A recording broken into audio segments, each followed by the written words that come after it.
नमस्कार, आप सभी का स्वागत है पंजाब केसरी.com में और मैं हूं आपके साथ।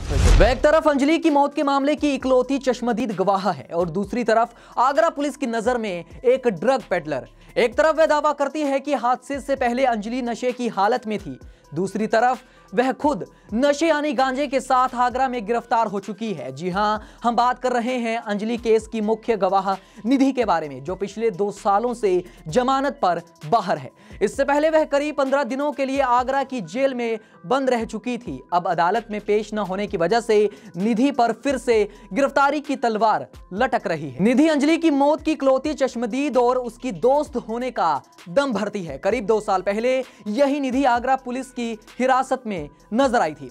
अब सवाल यह है कि अंजलि की मौत की इकलौती चश्मदीद आखिर आगरा पुलिस की गिरफ्त में कैसे और क्यों आई। सवाल यह है कि आखिर अंजलि केस की इकलौती गवाह निधि के खिलाफ दर्ज एफआईआर की कहानी क्या है और आखिर उसे आगरा कैंट की रेलवे पुलिस ने क्यों और कैसे गिरफ्तार किया था। तो आइए इस पूरी कहानी को जानते हैं। दरअसल एफआईआर के मुताबिक आगरा पुलिस ने निधि को अब से 2 साल पहले आगरा कैंट रेलवे स्टेशन पर नशे की खेप यानी गांजे के साथ गिरफ्तार किया था। पुलिस ने तब निधि के साथ बिहार के औरंगाबाद में रहने वाले समीर और दिल्ली के ही रहने वाले रवि कुमार नाम के 2 लड़कों को नशे की खेप के साथ गिरफ्तार किया था। यानी ये लड़के भी निधि के साथ ड्रग सप्लाई के इस रैकेट का हिस्सा। पुलिस के एफआईआर के मुताबिक निधि और उसके साथियों को पकड़ने के बाद जब पुलिस उसकी जमा तलाशी ली तो निधि के पास से मोबाइल फोन और 200 रुपए के अलावा 10 किलोग्राम गांजा बरामद हुआ। इतना ही नहीं, पूछताछ में निधि ने खुद बताया था कि यह गांजा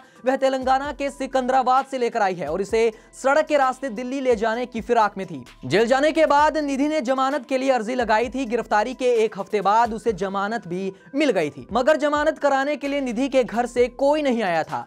इस वजह से उसे जमानत मिलने के बाद भी 1 हफ्ता और जेल में रहना पड़ा था। यानी निधि कुल 15 दिनों तक आगरा की जेल में बंद रही थी। एक बार जमानत मिलने के बाद निधि आगरा से कुछ ऐसे गायब हुई कि उसके बाद दोबारा कभी किसी तारीख पर अदालत में हाजिरी ही नहीं लगाई। यहां तक कि खुद निधि के वकील की माने तो वो अपने मुवक्किल के हक में अदालत में हाजिरी माफी की अर्जी लगाते लगाते थक चुके हैं। ना तो वो बात करती हैं और ना ही उसका फोन मिलता है। निधि के वकील ने साफ किया है कि अगर निधि ने आगे भी अपना यही रवैया जारी रखा तो बहुत मुमकिन है कि अदालत की ओर से निधि के खिलाफ इसके आगे नॉन अवेलेबल यानी गैर जमानती वारंट जारी कर दिया जाएगा और तब निधि को इसी केस में दोबारा जेल जाना पड़ सकता है।